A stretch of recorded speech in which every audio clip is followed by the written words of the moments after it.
जय हिंद दोस्तों। आप सभी का स्वागत है। आज की जो क्लास है वो सामान्य विज्ञान में जीव विज्ञान से संबंधित है। इसके पहले हम लोग फिजिक्स और केमिस्ट्री की क्लास देख चुके हैं, तो आज हम लोग बायोलॉजी की क्लास देखेंगे। जो भी इंपॉर्टेंट फैक्ट्स बन सकते हैं, जो भी इंपॉर्टेंट क्वेश्चन है, जो परीक्षा की दृष्टि से बहुत ही महत्वपूर्ण है, उन सबको इसमें रखा गया है। तो आप लोग वीडियो को लास्ट तक जरूर देखिए। वीडियो पसंद आए तो वीडियो को लाइक कर लीजिए और चैनल को सब्सक्राइब जरूर कर लीजिए। चलिए शुरू करते हैं। पहले देख लेते हैं जीव विज्ञान की शाखाएं, अध्ययन का क्षेत्र। ठीक, किस शाखा में किसका अध्ययन करते हैं पहले उसको देख लेते हैं। जैसे खूब प्रश्न इस पे भी बनते हैं, इंपॉर्टेंट है। डर्मेटोलॉजी, त्वचा एवं उसके रोगों का अध्ययन करते हैं। ठीक, डर्मेटोलॉजी में किसका अध्ययन करते हैं? त्वचा एवं उसके रोगों का अध्ययन करते हैं। किसमें? डर्मेटोलॉजी में। हर्पेटोलॉ सॉरी हर्पेटोलॉजी में सरीसृपों का अध्ययन करते हैं। ठीक, आर्थियोनोलॉजी पक्षियों का अध्ययन करते हैं। आर्निथोलॉजी में किसका? पक्षियों का। एंटोमोलॉजी कीटों का अध्ययन करते हैं।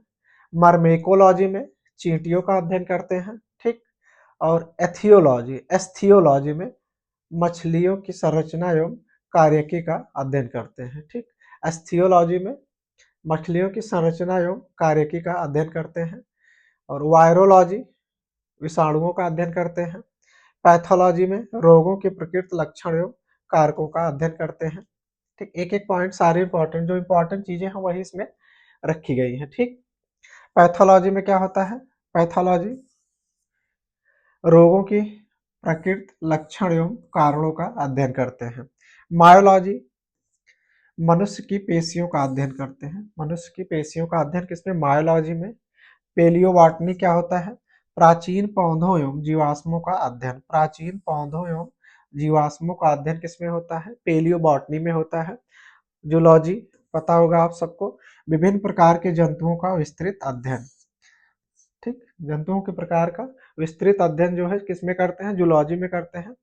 और एथोलॉजी मानव सहित सभी जंतुओं के व्यवहार का अध्ययन किसमें करते हैं? वो एथोलॉजी में करते हैं। ठीक है, एक बार फिर से देख लेते हैं जल्दी जल्दी। डर्मेटोलॉजी त्वचा एवं उसके रोगों का अध्ययन। हर्पेटोलॉजी सरीसृपों का अध्ययन। आर्निथोलॉजी पक्षियों का अध्ययन। एंटोमोलॉजी कीटों का अध्ययन। मर्मेकोलॉजी चींटियों का अध्ययन। एस्थियोलॉजी मछलियों के संरचना एवं कार्यकी का अध्ययन। वायरोलॉजी विषाणुओं का अध्ययन है। पैथोलॉजी रोगों की प्रकृति, लक्षण एवं कारणों का अध्ययन है। मायोलॉजी किससे संबंधित है? मनुष्य की पेशियों के अध्ययन से संबंधित है। और पेलियोबॉटनी प्राचीन पौधों एवं जीवाश्मों का अध्ययन। जूलॉजी विभिन्न प्रकार के जंतुओं का विस्तृत अध्ययन करते हैं इसमें। और एथोलॉजी में मानव सहित सभी जंतुओं के व्यवहार का अध्ययन किसमें करते हैं? एथोलॉजी में करते हैं। ठीक, अगला है बायोनॉमिक्स। ठीक, बायोनॉमिक्स में जीवधारियों एवं उनके वातावरण के संबंधों का अध्ययन करते हैं। ऑस्टियोलॉजी अस्थियों का अध्ययन। ठीक, लिथोट्रिप्सी लिथोट्रिप्सी में चिकित्सा प्रक्रिया जिसमें पथरी को तोड़कर उपचार किया जाता है। किसमें? लिथोट्रिप्सी में। पेडोलॉजी मिट्टी के निर्माण एवं प्रकारों का अध्ययन करते हैं। किसमें? पेडोलॉजी में। पेडोलॉजी मिट्टी के निर्माण एवं प्रकारों का अध्ययन करते हैं। फिजियोलॉजी शरीर के विभिन्न अंगों एवं उनकी कार्य विधियों का अध्ययन किसमें करते हैं? फिजियोलॉजी में। सेरोलॉजी रक्त सीरम का वैज्ञानिक अध्ययन क्या होता है? सेरोलॉजी। न्यूरोलॉजी तंत्रिका तंत्र का अध्ययन न्यूरोलॉजी में करते हैं। तंत्रिका तंत्र का अध्ययन न्यूरोलॉजी में करते हैं। और ट्रॉफोलॉजी पोषण विज्ञान का अध्ययन किसमें करते हैं? ट्रॉफोलॉजी में। एंथ्रोपोलॉजी मानव जाति के सांस्कृतिक विकास का अध्ययन। ठीक, और एग्रोस्टोलॉजी इसमें घासों का अध्ययन एवं पालन करते हैं। एरोलॉजी में पर्वतों का अध्ययन करते हैं। ठीक, एरोलॉजी में पर्वतों का अध्ययन। ठीक, बायोनॉमिक्स जीवधारियों एवं उनके वातावरण के संबंधों का अध्ययन। ऑस्टियोलॉजी अस्थियों का अध्ययन।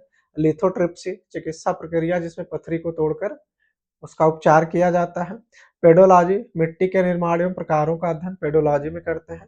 फिजियोलॉजी शरीर के विभिन्न अंगों एवं उनकी कार्य विधियों का अध्ययन सेरोलॉजी, रक्त सीरम का वैज्ञानिक अध्ययन। तो इसमें सबको आप अच्छे से देख लीजिएगा, सारे के सारे पॉइंट जो है वो इंपॉर्टेंट है, सब पे प्रश्न बनते हैं। इसके बाद देखते हैं विषाणुओं से पौधों में होने वाले रोग। विषाणुओं से पौधों में होने वाले रोग, ठीक, ये रिवीजन क्लास है, डिटेल क्लास नहीं है। तो आपकी परीक्षा की दृष्टि से जो इम्पोर्टेंट पॉइंट्स है उन्हीं को इसमें रखा गया है। विषाणुओं से पौधों में होने वाले रोग, विषाणुओं से वायरस से होने वाले रोग देख लेते हैं। ठीक, तंबाकू की पत्तियों में कौन सा रोग होता है? मोजैक रोग जो होता है वो किससे होता है? वायरस से होता है। तंबाकू के पत्तियों में मोजैक रोग किसके कारण? वायरस के कारण होता है। बंकी टॉप ऑफ बनाना, ठीक, केला के पत्तियों में ये रोग होता है किसकी वजह से? वायरस की वजह से। और आलू में जो मोजैक रोग होता है ये भी किससे होता है? वायरस से। ठीक, तंबाकू की पत्तियों में मोजैक रोग, आलू में, और बंकी टॉप ऑफ बनाना इसमें भी वायरस से। ये सारे रोग क्या है? वायरस से होते हैं। फिर देखते हैं विषाणुओं से, विषाणुओं द्वारा मनुष्यों में होने वाले रोग। वायरस के कारण मनुष्यों में जो रोग हो सकते हैं वो कौन कौन से हैं, इसको अच्छे से याद कर लीजिएगा, खूब प्रश्न बनता है इस पे। विषाणु द्वारा मनुष्यों में होने वाले रोग कौन कौन से हैं? ठीक, चेचक है, ठीक, पीत ज्वर है, पोलियो है, ठीक, खसरा है, गलसुआ है, रेबीज है, और मस्तिष्क सोथ है, हर्पीज है, इन्फ्लुएंजा है, ट्राइकोमा है, डेंगू ज्वर है, और एड्स है ना। ये सारे किससे? वायरस से होने वाले रोग हैं। ठीक, चेचक हो गया, पीत ज्वर अरबो वायरस से होता है, पोलियो निस्पंदी वायरस, खसरा मॉर्बेली वायरस, गलसुआ मम्प्स वायरस से है, रेबीज जो है हाइड्रोफोबिया, ठीक, मस्तिष्क शोध हर्पीज वायरस। ठीक, तो ये सारे, ठीक, किससे हैं? विषाणुओं से होने वाले रोग है। कौन कौन से? चेचक, पीत ज्वर, पोलियो, खसरा, गलसुआ, रेबीज, मस्तिष्क शोध, हर्पीज है, ठीक, इन्फ्लुएंजा है, ट्रैकोमा है, डेंगू ज्वर है, और एड्स है। ये सब किससे है? वायरस से होने वाले रोग है। विषाणु है क्या देख लेते हैं।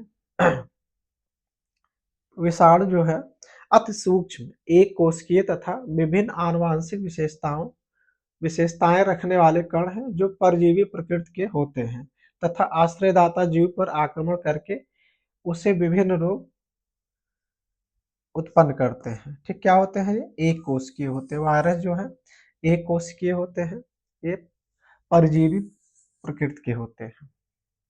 विषाणु की खोज रूसी वनस्पति शास्त्री दिमित्री इवानोस्की ने किया था। कब? 1982 में। तंबाकू की फसल में, तंबाकू में मोजैक रोग का अध्ययन कर रहे थे, तब उन्होंने खोज किया था किसका? विषाणुओं का। 1892 में किसने? दिमित्री इवानोस्की ने। दिमित्री इवानोस्की ने कब? 1892 में। विषाणु को फिल्टर पासिंग सूक्ष्म जीव भी कहा जाता है। कवक देख लेते हैं। कवक क्या है?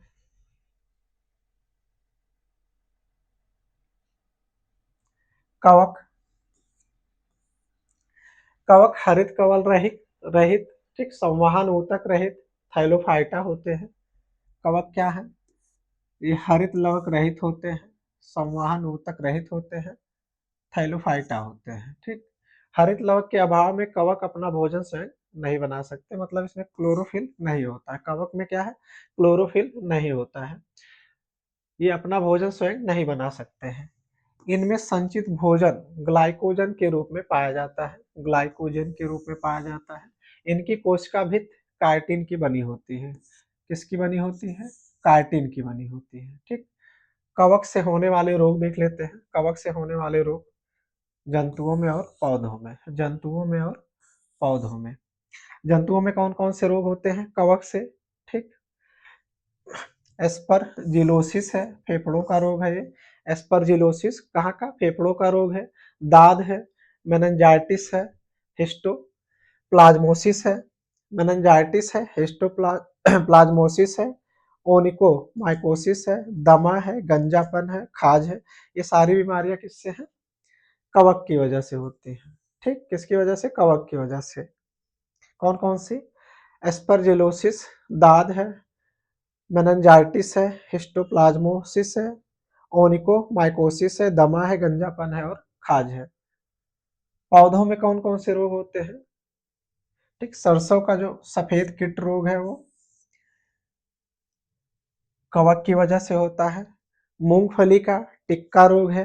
आलू का अंगमारी रोग, अंगती अंगमारी रोग कहते हैं इसको। गन्ने का लाल सड़न रोग, ठीक, रेड सॉरी, आलू का अंगमारी रोग, सेब के फल का सड़ना, गेहूं का लाल रस्ट, ठीक, बाजरे का अगाट, गेहूं का ढीला स्मट है और अंगूर का पाउडर मिल्ड्यू, राई का इरगॉट रोग। ये सारे रोग क्या हैं? पौधों में किसकी वजह से होते हैं? कवक की वजह से होते हैं।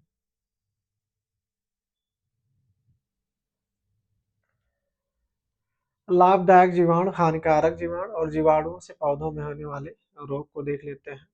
बैक्टीरिया पे आते हैं। कुछ लाभदायक बैक्टीरिया हैं, कौन से? जैसे राइजोबियम है, भूमि की उर्वरता की वृद्धि हेतु दलहनी फसलों के गांठों में पाया जाता है। भूमि की उर्वरता बढ़ाता है कौन? राइजोबियम। ठीक, लैक्टोबैसिलस से कहाँ मिलता है? दूध से दही बनाने में कारगर होता है। और एसिटोबैक्टर सिरका, माइकोकोकस कॉर्डिलस ये चाय की पत्तियों में क्यूरिंग के लिए फायदेमंद होता है। कौन सा? माइकोकोकस कॉर्डिलस। हानिकारक जीवाणु कौन से हैं? कोलेस्ट्रीडियम बोटुलिनस। कौन सा है? कोलेस्ट्रीडियम बोटुलिनियम, बोटुलिनियम है। ठीक, भोजन को विषाक्त करता है, भोजन को विषाक्त करता है। और जीवाणुओं से पौधों में होने वाले रोग कौन से हैं? सेब का अग्निनिर्जा रोग है और चावल का अंगमारी रोग। ठीक, ये किससे होता है? जीवाणुओं से होता है। लाइकेन, ठीक, लाइकेन जो होता है कवक और शैवाल दोनों से मिलकर बना होता है, सहजीवी जीवाणु है। लाइकेन यानी शैवाल एक प्रकार का कवक ही है जिसमें लाइकेनाइ लाइकेनाइजिया के रूप में एक शैवाल पाया जाता है। लाइकेन जो क्या है? एक लाइकेन यानी शैवाल एक प्रकार का कवक है जिसमें लाइकेनाइजियम के रूप में एक शैवाल पाया जाता है। लाइकेनाइजियम लाइकेनाइजिया को कवकीय बाह्य स्तर कवक संरचनाओं का संरक्षण प्रदान करता है। नाइट्रोजन का स्थिरीकरण एजोबैक्टीरियम साइनोफाइटम नामक लाइकेन लाइकेनाइजिया के कारण होता है। ठीक, गला थोड़ा खराब है। नाइट्रोजन का स्थिरीकरण किससे होता है? एजो बैक्टीरियम साइनोफाइटम नामक लाइकेनाइजिया के कारण हो सकता है। ये लाइकेन है, ठीक, कवक और शैवाल से मिलकर बनता है। लाइकेन के बारे में देख लेते हैं कुछ। लाइकेन सहजीविता प्रकार की समासिकता है जो कवक तथा शैवाल दोनों से मिलकर बनती है। इसमें कवक तथा शैवालों का परस्पर लाभकारी संबंध होता है। लाइकेन बहुधा शुष्क स्थान के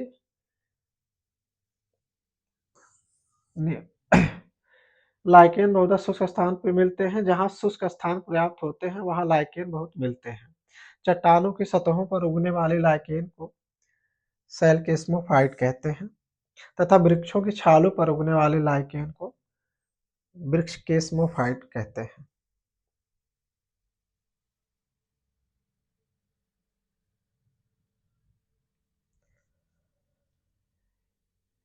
एक बीजपत्री के कुछ महत्वपूर्ण कुल और पौधे। ठीक, एक बीजपत्री और द्विबीजपत्री देख लेते हैं। एक कुल कौन सा है? प्रेमेनी कुल।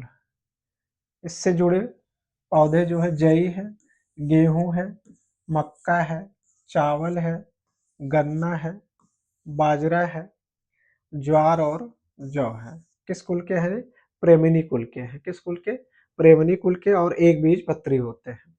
ठीक, पालमी कुल के नारियल हुआ, सुपारी है, ताड़ है और खजूर, ये किसके हैं? पालमी कुल के हैं। ठीक, लिलिएसी, लिलिएसी कुल के प्याज है, लहसुन है और सतावर है। ठीक, और म्यूजेसी कुल का क्या होता है? केला होता है। ये कुछ एक बीजपत्री पौधों के उदाहरण थे।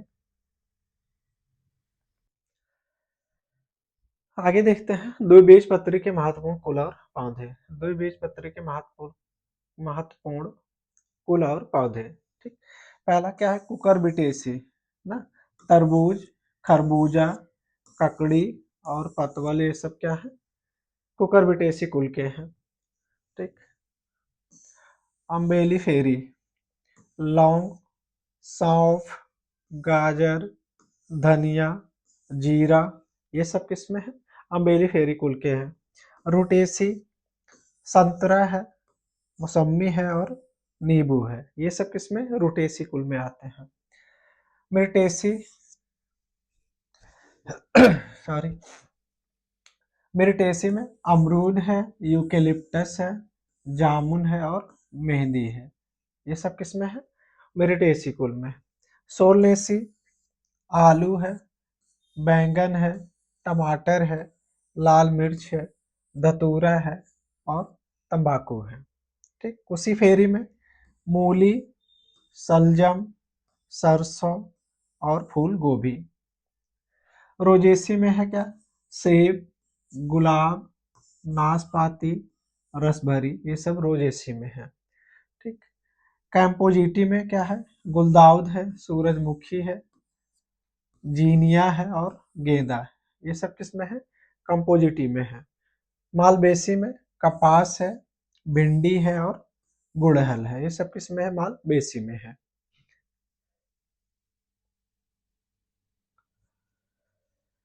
परजीविता क्या है? ये देखते हैं परजीविता क्या है। परजीविता जीवों की पारस्परिक क्रियाओं के माध्यम प्रकृति रखने वाले संबंधों को परजीवी संबंध या परजीविता कहते हैं। जीवों के पारस्परिक क्रियाओं के माध्यम से एक दूसरे से संबंध रखने वाले को परजीवी संबंध या परजीविता कहते हैं। जीविका में आवश्यकताओं की पूर्ति के लिए एक जीव दूसरे पर निर्भर होते हैं। एक जीव दूसरे पे निर्भर होते हैं, तो एक दूसरे पे निर्भर रहते हैं वो। परजीवी में कौन कौन से हैं? अमीबा है, ठीक, सिप्लिसिस है और माइकोप्लाज्मा है, यादर रेबीज को भी बोलते हैं, पेजिना, एक मिनट यहाँ पे मिसप्रिंट है थोड़ा, स्कैरिस होगा, ठीक, और प्लाज्मोडियम है। स्कैरिस है, स्कैरिस है, प्लाज्मोडियम है, अमीबा हो गया और माइकोप्लाज्मा हो गया, सिप्लिस हो गया। तो ये सारे क्या हैं? परजीवी के उदाहरण हैं। परजीवी परजीवी के उदाहरण हैं।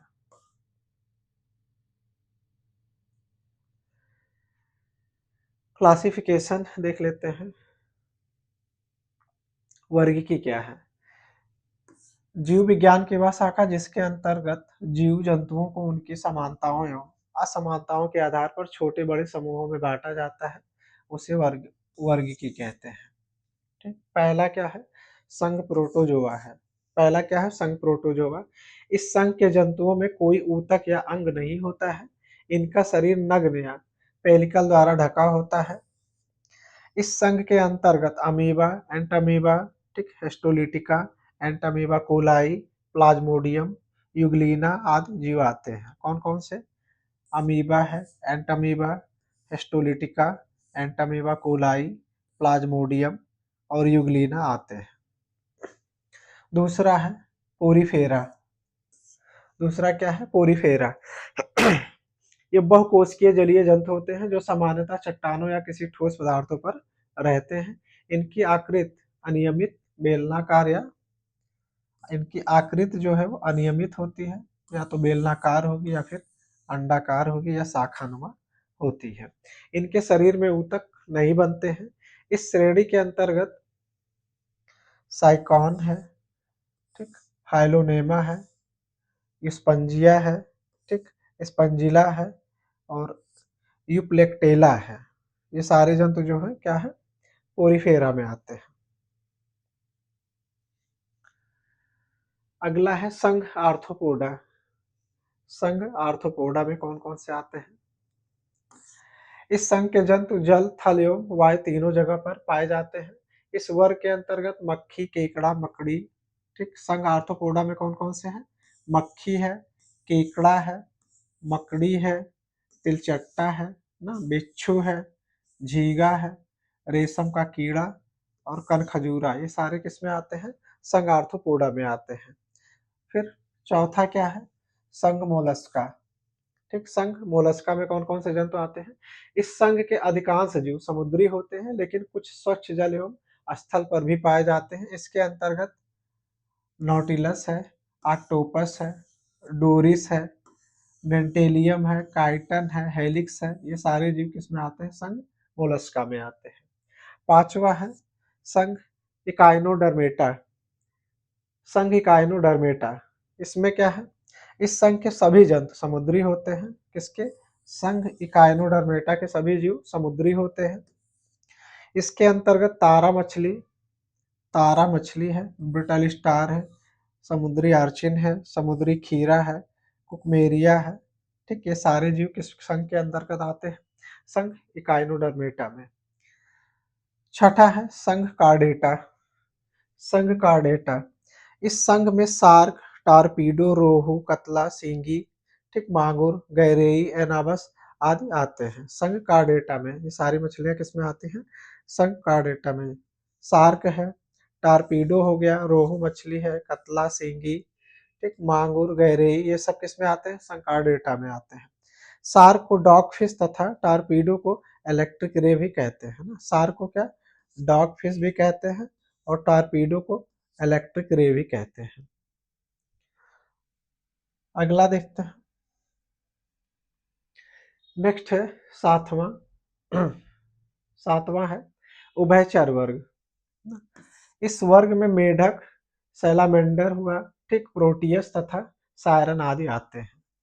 मेढक है, सैलामेंडर है, प्रोटियस है, सायरन आदि आते हैं। सरीसृप में कौन है? सरीसृप में इस वर्ग में कछुआ, घड़ियाल, गो, करैत, अजगर, नाग, एलिगेटर आदि आते हैं। ये सब किसमें? सरीसृप में आते हैं। करैत का सामान्य नाम क्रेट तथा नाग का सामान्य नाम क्या है? कोबरा है।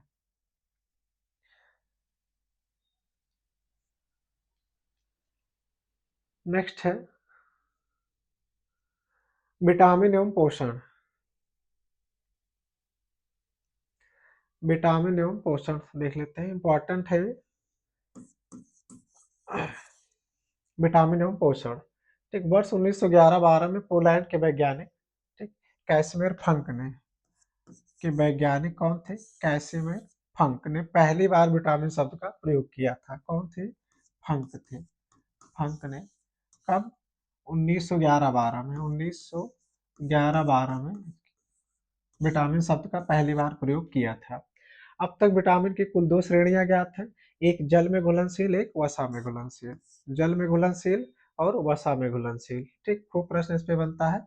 जल वाला याद कर लीजिएगा, ठीक, जल में बी और सी जो है वो जल में है, बाकी सब वसा में ना। बी और सी जो है वो जल में घुलनशील है, बाकी A B A D E और के जो है वो किसमें? वसा में घुलनशील होते हैं। ठीक, जल वाला याद कर लीजिएगा, बाकी आपको याद हो जाएगा ना। जल बी और सी, वसा में ए डी ई और के। विटामिन के स्रोत एवं कमी से उत्पन्न रोग देख लेते हैं। फॉन्ट थोड़ा छोटा है लेकिन ध्यान से देखिएगा। ठीक, विटामिन ए का स्रोत क्या है? गाजर है, हरी सब्जियां हैं, दूध है, मक्खन है, अंडा है, यकृत है, मछली का तेल है। इन सब में क्या विटामिन ए मिलता है? गाजर, हरी सब्जियां, दूध, मक्खन, अंडा, यकृत, मछली का स्रोत। कमी से कौन सा रोग होता है? जेरोथैल्मिया और रतौंधी। विटामिन बी1 है, थायमीन इसका। अच्छा, इसका रासायनिक नाम भी खूब पूछा जाता है, तो विटामिन ए का रासायनिक नाम क्या है? रेटिनॉल है। विटामिन ए का क्या है? रेटिनॉल। विटामिन ए का रेटिनॉल। विटामिन बी 1 का थायमीन है। बी 1 का रासायनिक नाम क्या है? थायमीन है। सोयाबीन, अनाज, दूध और फलियों में ये विटामिन बी 1 मिलता है। इसकी कमी से बेरी-बेरी रोग हो जाता है। विटामिन बी 1 की कमी से कौन सा? बेरी-बेरी।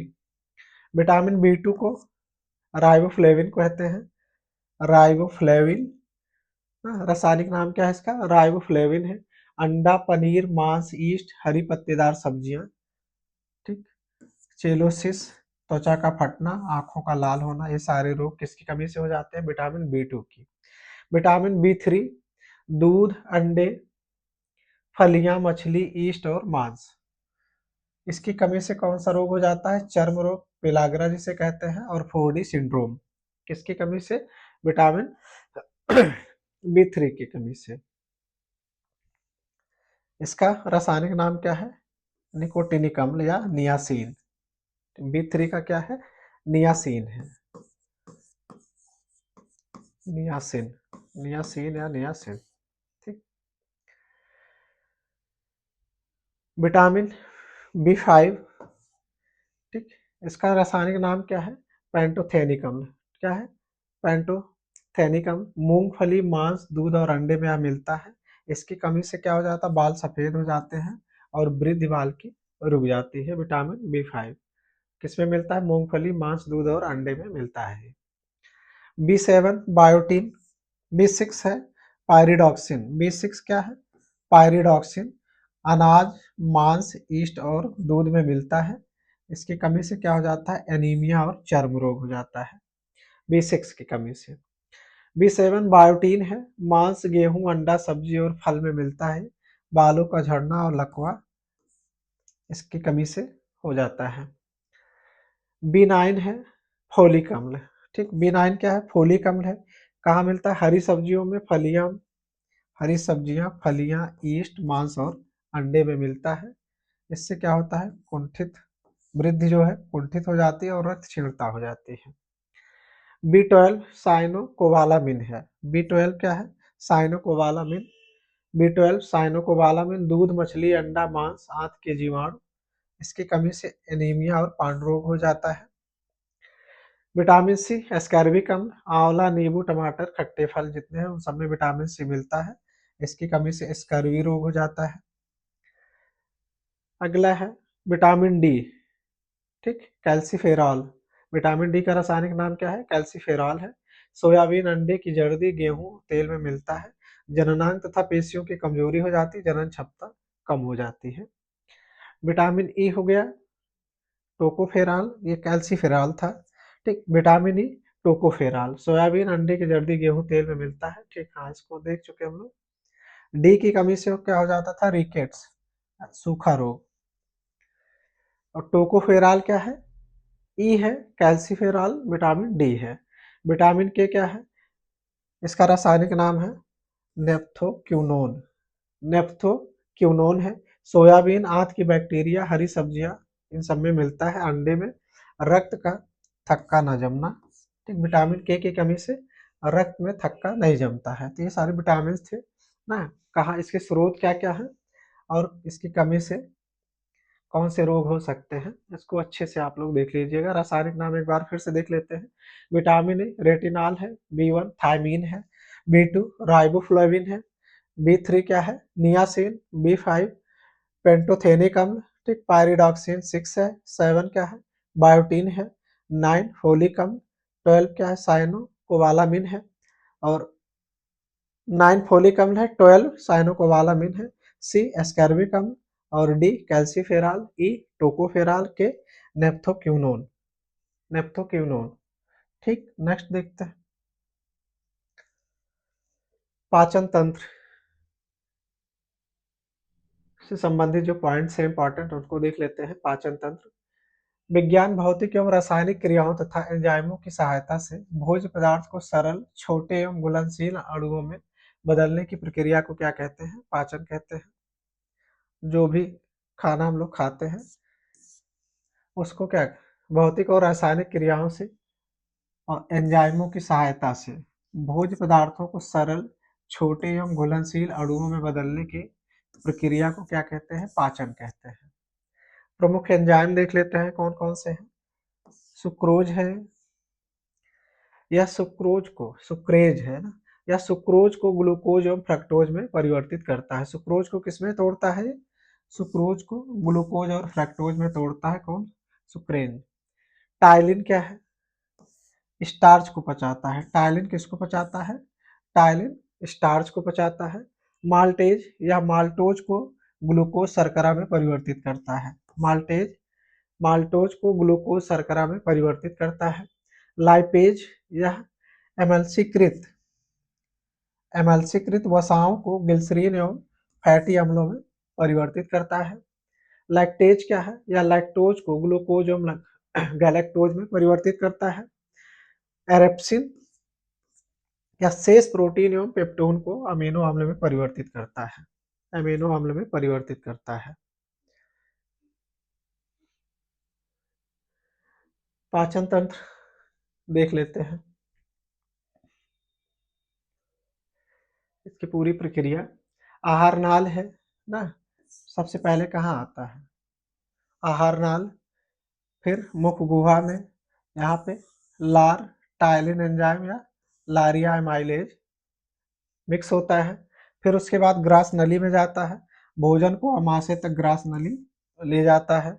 आमाशय HCl हाइड्रोक्लोरिक अम्ल प्रोटीन का पाचन पेप्सिन एंजाइम द्वारा होता है। कहाँ? आमाशय में। फिर आंत में जाता है, आंत में छोटी आंत और बड़ी आंत। छोटी आंत में क्या होता है? वसा का पाचन, प्रोटीन का पाचन और कार्बोहाइड्रेट का पाचन। इन सबका पाचन कहाँ होता है?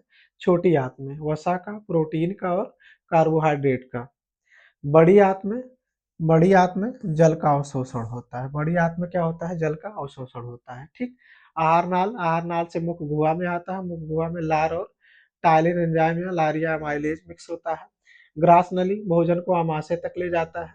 आमाशय में हाइड्रोक्लोरिक अम्ल मिलता है और प्रोटीन का पाचन पेप्सिन एंजाइम से शुरू होता है। फिर आंत में छोटी आंत और बड़ी आंत में, छोटी आंत में वसा का पाचन, प्रोटीन का और कार्बोहाइड्रेट का पाचन शुरू होता है। बड़ी आंत में जल का अवशोषण होता है। कुछ पाचन ग्रंथियां देख लेते हैं। सॉरी। लार ग्रंथियां हैं टाइलिन स्टार्च का पाचन, ठीक। लाइसोजाइम्स है।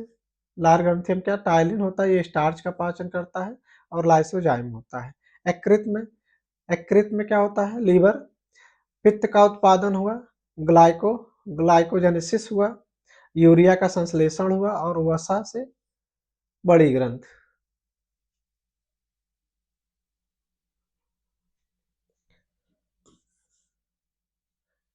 ये सबसे बड़ी ग्रंथ होनी चाहिए। यकृत ये सबसे बड़ी ग्रंथ होनी चाहिए। क्या सबसे बड़ी ग्रंथि क्या है? यकृत। पित्ताशय वसा का इमल्सीकरण और वसा का भंडारण होता है। कहाँ पे? वसा का इमल्सीकरण और वसा का भंडारण कौन करता है? पित्ताशय करता है। पित्त क्या है? इसका पीएच मान 7.7 होता है, मतलब बेसिक होता है ना। 7.7 है मतलब बेसिक है। क्षारीय प्रकृति होती है। लिपिड्स के पाचन एवं अवशोषण में सहायक होता है पित्त रस। फिर अग्नाशय, अग्नाशयी रस का संश्लेषण करता है। इंसुलिन, ग्लूकागॉन है, सोमैटोस्टेटिन है, नामक हार्मोन का स्रावण करता है। कौन? अग्नाशय। किस किस का? इंसुलिन का है, ग्लूकागॉन है और सोमैटोस्टेटिन है। सोमैटोस्टेटिन। कंकाल तंत्र देख लेते हैं, स्केलेटन।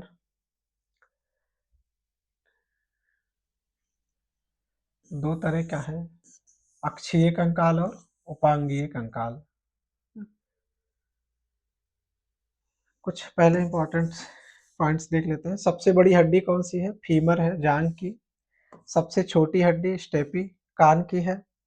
मांसपेशी एवं अस्थि के जोड़ों का को क्या कहते हैं? टेंडन कहते हैं। और अस्थि से अस्थि के जोड़ को लिगामेंट्स कहते हैं ना। अस्थि से अस्थि के जोड़ को, हड्डी हड्डी के जोड़ को क्या होगा? ये लिगामेंट्स कहते हैं। और मांसपेशी एवं अस्थि के जोड़ को टेंडन कहते हैं। कंकाल का कार्य क्या है? शरीर को निश्चित आकार प्रदान करता है, पेशियों को जोड़ने का आधार प्रदान करता है, लाल रक्त कणिकाओं का निर्माण करता है और शरीर के कोमल अंगों की सुरक्षा करता है। का विभाजन क्या है? मनुष्य के शरीर में कुल हड्डियों की संख्या 206 है। बाल बाल्यावस्था में हड्डियों की संख्या 208 होती है। रीढ़ की हड्डियों की संख्या 26 है। सिर के कुल हड्डियों की संख्या कितनी है? 29 है। कपाल में 8 है। ठीक। फेमिमल 14 है। पसलियों की संख्या 24 होती है, 12 जोड़ी। और कान में 6 हड्डियां होती हैं।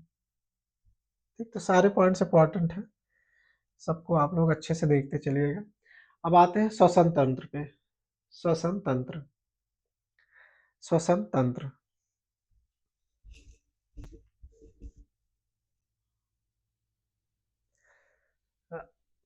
रिस्पायरेटरी सिस्टम पे आते हैं। श्वसन तंत्र के अंतर्गत वे सभी अंग आते हैं जिनसे होकर वायु का आदान प्रदान होता है। इन अंगों में सबसे महत्वपूर्ण कौन सा है? सबसे महत्वपूर्ण फेफड़ा है, जिसे फुफ्फुस भी कहते हैं, जहां पर गैसों का विनिमय होता है, एक्सचेंज होता है। ठीक। और मुख्य श्वसन तंत्र के अंग, मुख्य श्वसन तंत्र के अंग अंग श्वसन तंत्र के मुख्य अंग कौन कौन से हैं? पहला है क्या? स्वर यंत्र ना।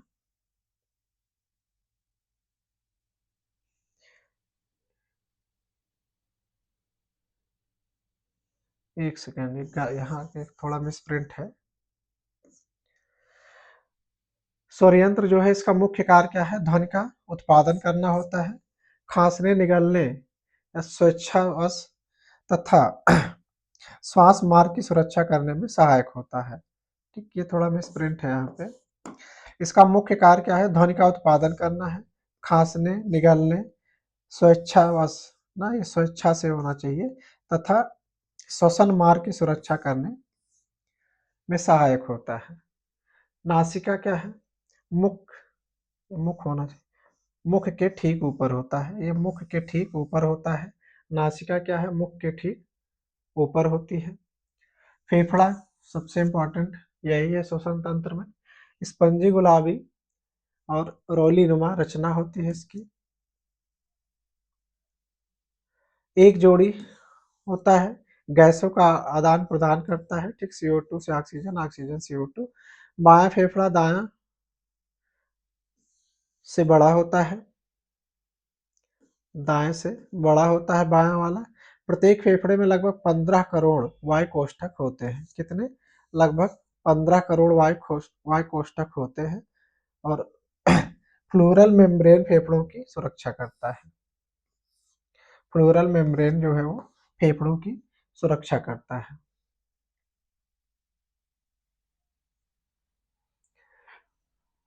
उत्सर्जन तंत्र देख लेते हैं। शरीर कोशिकाओं से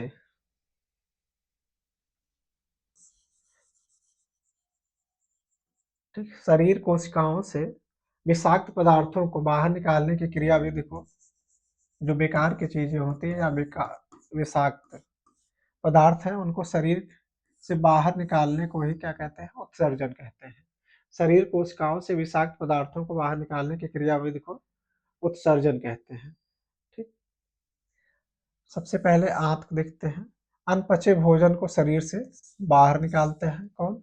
आंत। वृक्क, किडनी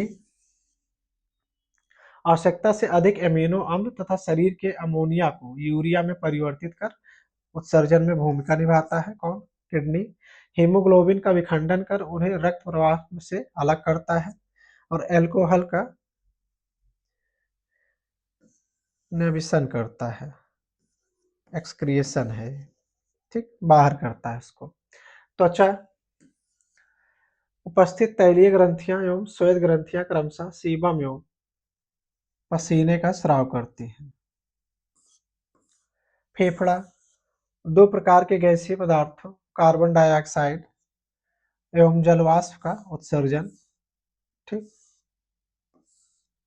जैसे कुछ लहसुन प्याज और कुछ मसाले हम लोग खा लेते तो उसका भी उत्सर्जन ये कर देता है फेफड़ा।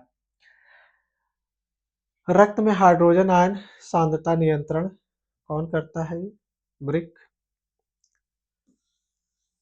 शर्करा एमिनो अम्ल आदि का निष्कासन करता है। अपशिष्ट पदार्थों को मूत्र के रूप में बाहर करता है, वृक्क या किडनी जिसको बोलते हैं ना, किडनी अपशिष्ट पदार्थों को मूत्र के रूप में बाहर करता है। दवाइयां, विष आदि जिनका प्रयोग शरीर में नहीं होता उन्हें बाहर निकालता है।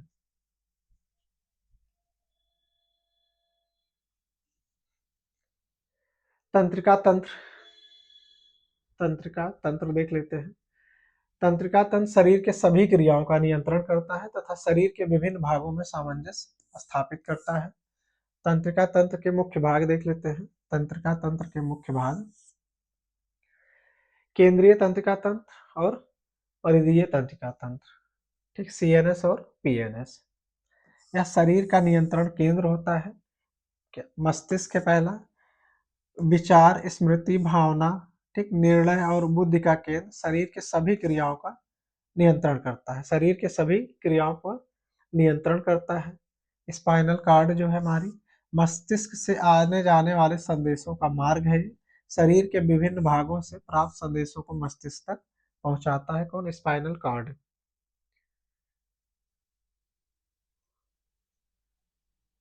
तंत्रिका तंत्र की कार्य प्रणाली देख लेते हैं। पहले परिधीय तंत्रिका तंत्र देख लेते हैं। एक स्वैच्छिक तंत्रिका तंत्र है। इसमें यह हमारी इच्छा से होने वाली क्रियाओं को नियंत्रित करता है। और स्वायत्त तंत्रिका तंत्र, यह हमारी इच्छा के बिना होने वाली क्रियाओं को नियंत्रित करता है। जैसे कार्य, इसका कार्य क्या है? कंकालीय मांसपेशियों का नियंत्रण, चलना, बोलना, लिखना, उठना, रखना, ये सारी क्रियाओं पे नियंत्रण करता है। इसके दो पार्ट्स हैं, ठीक, स्वायत्त तंत्रिका तंत्र के। एक है सिंपैथेटिक तंत्रिका तंत्र, दूसरा है पैरासिम्पैथेटिक तंत्रिका तंत्र। उत्तेजक या सक्रिय करने वाला, इसे कहते हैं शांत करने वाला या विश्राम देने वाला। कार्य क्या है इसके? हृदय गति बढ़ाना, श्वसन गति तेज करना, पाचन क्रिया को कम करना और आपात स्थिति में शरीर को सक्रिय रखना। इसके कार्य क्या है? हृदय गति को कम करता है, श्वसन गति को सामान्य रखता है, पाचन क्रिया को बढ़ाता है और शरीर को आराम एवं ऊर्जा बचाने में सहायता करता है। तंत्रिका तंत्र की कार्य प्रणाली क्या है? उत्तेजना, ठीक, ग्राहक, तंत्र का संदेश, प्रभावक, इफेक्टर और प्रतिक्रिया, ठीक। उत्तेजना क्या? बाहरी या आंतरिक परिवर्तन है। ग्राहक या रिसेप्टर क्या? उत्तेजना को ग्रहण करता है, फिर संदेश भेजता है, संदेश तंत्रिकाओं के द्वारा सीएनएस तक जाता है, मांसपेशियां, ग्रंथि कार्य करती हैं और शरीर में प्रतिक्रिया उत्पन्न होती है। तंत्रिका तंत्र के प्रमुख कार्य क्या है? इस संवेदनाओं का ग्रहण करता है, विचार, स्मृति, बुद्धि और निर्णय लेना, शरीर की गतिविधियों का नियंत्रण करना, शरीर के विभिन्न अंगों में सामंजस्य स्थापित करना और शरीर को खतरों से बचाने में सहायता करना, ये सब इसके प्रमुख कार्य हैं। रक्त परिसंचरण तंत्र देख लेते हैं। ब्लड सर्कुलेशन से संबंधित मनुष्य तथा जंतुओं में शरीर के भीतर पदार्थों के परिवहन के लिए एक तंत्र विकसित होता है जिसे रक्त परिसंचरण तंत्र कहते हैं। रक्त परिसंचरण तंत्र कहते हैं। हृदय सबसे पहले है उसमें। हृदय शरीर में रक्त का परिसंचरण करता है। मनुष्य का हृदय 4 कोष्ठों वाला होता है, दायां एवं बायां अलिंद तथा दायां एवं बायां निलय, ठीक, दायां और बायां अलिंद और दायां और बायां निलय। सामान्यतः हृदय 72 बार प्रति मिनट धड़कता है। कितनी बार? 72 बार। हृदय की धड़कन को इलेक्ट्रोकार्डियोग्राफी द्वारा मापा जाता है, ईसीजी जिसे बोलते हैं। धमनियां क्या है? हृदय से रक्त को शरीर के विभिन्न अंगों तक पहुंचाती है। फुसफुसीय धमनी को छोड़कर सभी धमनियों में शुद्ध रक्त बहता है, ठीक। फुसफुसीय धमनी को छोड़ के बाकी जितनी धमनियां सब में शुद्ध रक्त बहता है। ये हार्ट से पूरी बॉडी में ब्लड को शुद्ध ब्लड को ले जाता है। शिराएं क्या है? शरीर के विभिन्न अंगों से रक्त को हृदय तक लाती हैं और फुसफुसीय शिरा को छोड़कर सभी शिराओं में अशुद्ध रक्त होता है। कोशिकाएं, धमनियां एवं शिराओं को जोड़ती हैं। ये केशिकाएं हैं। पदार्थों के आदान प्रदान में सहायता करती हैं। रक्त परिसंचरण तंत्र के कार्य क्या है? फेफड़ों से ऑक्सीजन को शरीर की कोशिकाओं तक पहुंचाता है। कार्बन डाइऑक्साइड एवं अन्य अपशिष्ट पदार्थों को उत्सर्जीय अंगों तक पहुंचाता है। हार्मोनों को विभिन्न अंगों तक पहुंचाता है। भोजन से प्राप्त पोषक तत्वों का परिवहन करता है और शरीर के तापमान को एवं संतुलन को बनाए रखता है।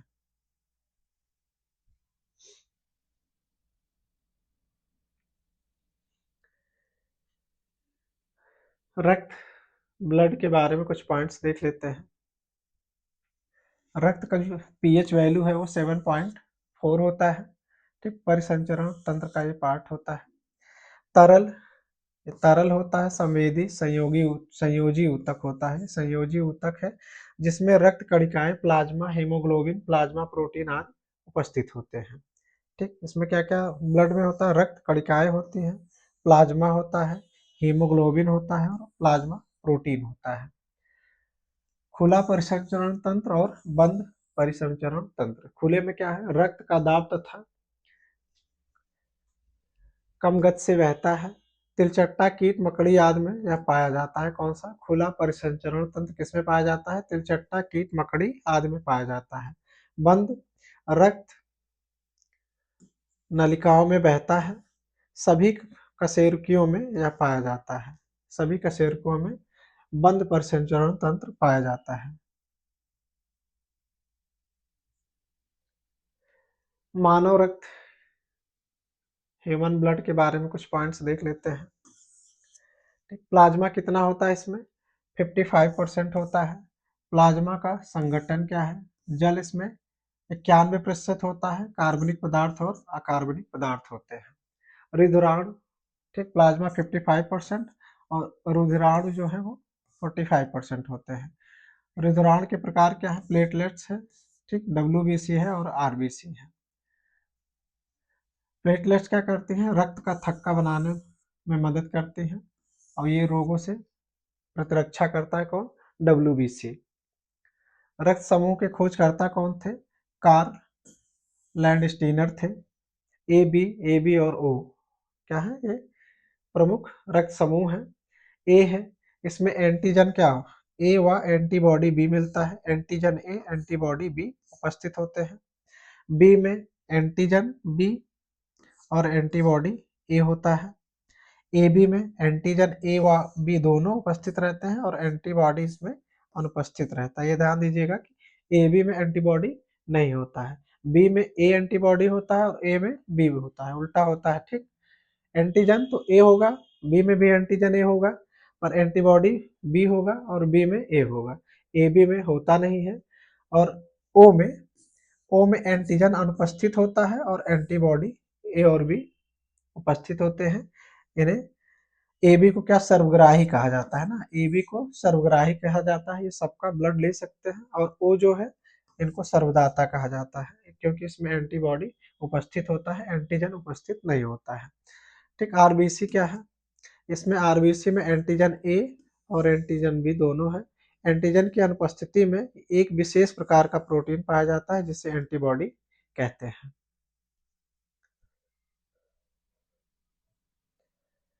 अंतःस्रावी ग्रंथियां देख लेते हैं। अंतःस्रावी ग्रंथियां, एक एक पॉइंट इंपॉर्टेंट है, सब पे प्रश्न बनते हैं।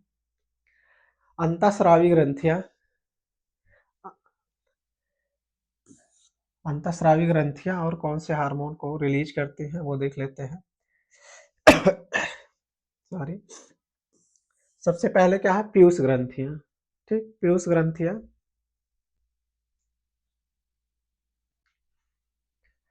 इसे मास्टर ग्रंथ भी कहते हैं। पीयूष ग्रंथि को मास्टर ग्रंथ भी कहते हैं। इसका भार 0.6 ग्राम होता है। ठीक, सोमैटोट्रॉपिक हार्मोन है, वृद्धि हार्मोन ये रिलीज करता है।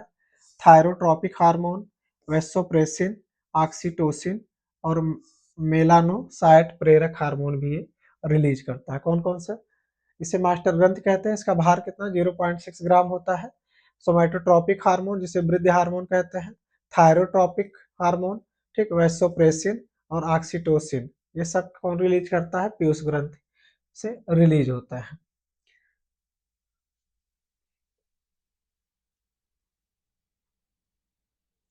फिर है थाइमस ग्रंथि, इसमें थाइमोसिन है और थाइसिन 1 थाइसिन 2। अवट ग्रंथ ये ब्रेन में मिलता है, ये थायरॉक्सिन रिलीज करता है। परावट ग्रंथ ये पैराथायराइड हार्मोन और कैल्सिटोसिन हार्मोन। अधब्रिक ये ग्लूकोकार्टिकाइडस ग्लूकोकार्टिकाइडस और मिनरलोकार्टिकोइडस रिलीज करता है और लिंग हार्मोन रिलीज करता है। ठीक। प्रोजेस्टेरॉन महिलाओं में होता है, ये गर्भ का निर्धारण करता है। अग्नाशय देख लेते हैं, पैंक्रियाज, इसमें ग्लूकेगॉन है, इंसुलिन है और सोमैटोस्टेटिन है। अग्नाशयी पॉलीपेप्टाइड्स है। रिलैक्सिस जो है कहाँ महिलाओं में मिलता है, ठीक। टेस्टोस्टेरोन पुरुषों में और एड्रेनल इसे कहा जाता है लड़ो और उड़ो हार्मोन। किसे? एड्रेनल को लड़ो और उड़ो हार्मोन्स कहा जाता है। प्रमुख अंतःस्रावी ग्रंथियां थी और प्रमुख हार्मोन्स थे।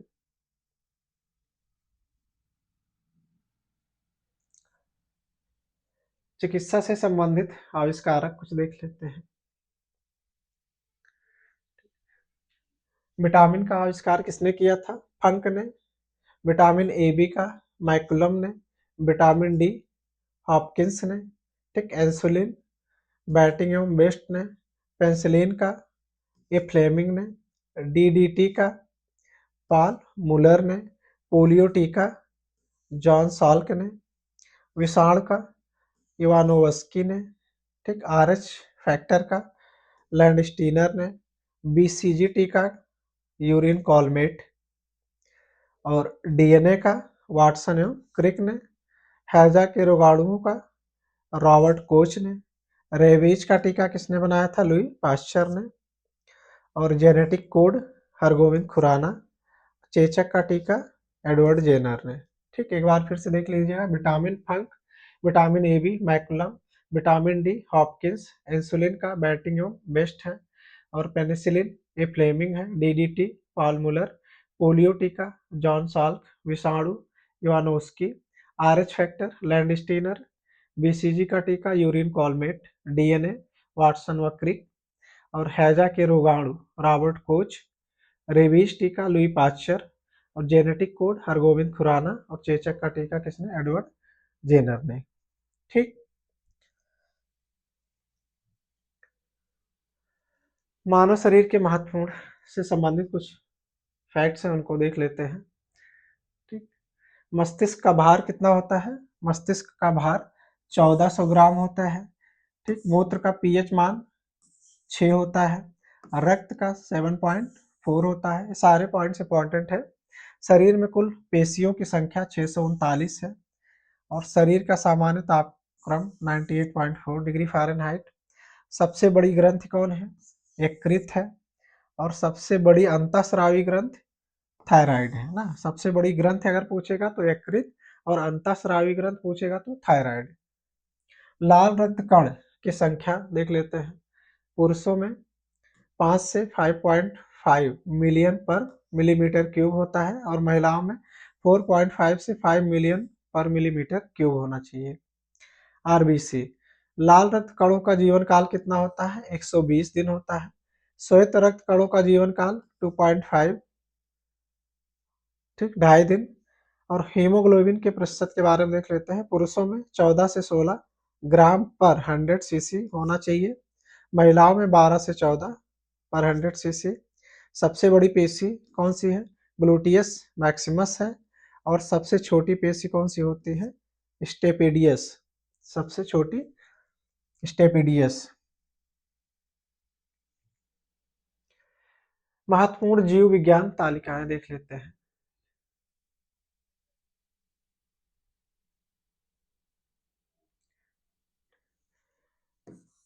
इंपॉर्टेंट फैक्ट्स है कुछ कुछ रोग हैं और किसकी वजह से होते हैं, कौन उसको संचरित करता है ना, कौन उसको संचरित करता है मतलब फैलाता है। निद्रा रोग किसकी वजह से? ग्लोसिना पालपेलिस। ठीक, हैजा जो है घरेलू मक्खी से फैलता है। टाइफाइड पेडिकुलस से। सुर्रा रोग ठीक टाइवेनस मक्खी से। काला जर बालू मक्खी से। और चागास रोग जो है वो खटमल से फैलता है। ठीक, जंत विज्ञान की शाखा के जनक देख लेते हैं। रक्त वर्ग कार्ल लैंडस्टीनर है। जीवाणु विज्ञान रॉबर्ट कोच। ठीक, आनुवांशिकी जे मेंडल। जंतु विज्ञान का जनक अरस्तु को कहते हैं। और चिकित्सा शास्त्र का हिप्पोक्रेटस को। सूक्ष्म जैविकी लुई पाश्चर। आधुनिक आनुवांशिकी के जनक एच जे मुलर को कहा जाता है। और वर्गीकी का कैरोलस लीनियस को। उत्परिवर्तनवाद का ह्यूगो डी ब्रीज को कहा जाता है। ह्यूगो डी ब्रीज को कहा जाता है। कुछ प्रमुख संस्थान हैं, वो भारत में कहाँ पे स्थित है? ठीक, डीएनए फिंगर प्रिंटिंग एवं नैदानिक केंद्र कहाँ? हैदराबाद तेलंगाना। राष्ट्रीय कोशिका विज्ञान केंद्र पुणे महाराष्ट्र में है। राष्ट्रीय प्रतिरक्षा विज्ञान केंद्र नई दिल्ली में। और राष्ट्रीय मस्तिष्क अनुसंधान संस्थान मानसेर गुरुग्राम में है। और जैव संसाधन और स्थायी विकास संस्थान इम्फाल मणिपुर में है।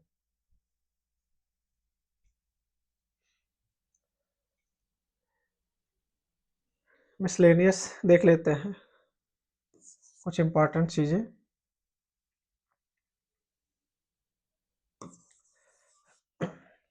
ईईजी क्या है ना? ईईजी मस्तिष्क के अंदर न्यूरॉन से सिर की त्वचा में उत्पन्न विद्युत गतिविधियों के अवलेखन की प्रक्रिया है ईईजी। ईसीजी क्या है? हृदय की विद्युत गतिविधियों को अवलेखन की प्रक्रिया है। ईएमजी क्या है? मांसपेशियों का नियंत्रण करने वाली नसों की जांच करते हैं ईएमजी में। ईओजी क्या है? रेटिना के विश्राम क्षमता के मापन की तकनीकी है। ठीक, तो ये भी इंपॉर्टेंट थे, इनको देख लीजिएगा। और देख लेते हैं कोल्ड ब्लड एनिमल वाले जंतुओं में। ठीक, कोल्ड ब्लड एनिमल कौन कौन से हैं? इनमें आते हैं सर्प, मगरमच्छ है, मछली, कीट, गिरगिट, छिपकली इत्यादि सब किसमें? कोल्ड ब्लड एनिमल कहलाते हैं। हाइड्रा में श्वसन अंग तथा रक्त प्रणाली अनुपस्थित होती है तथा हाइड्रा में श्वसन विसरण के द्वारा होता है। हाइड्रा में श्वसन किसके द्वारा होता है? विसरण के द्वारा होता है।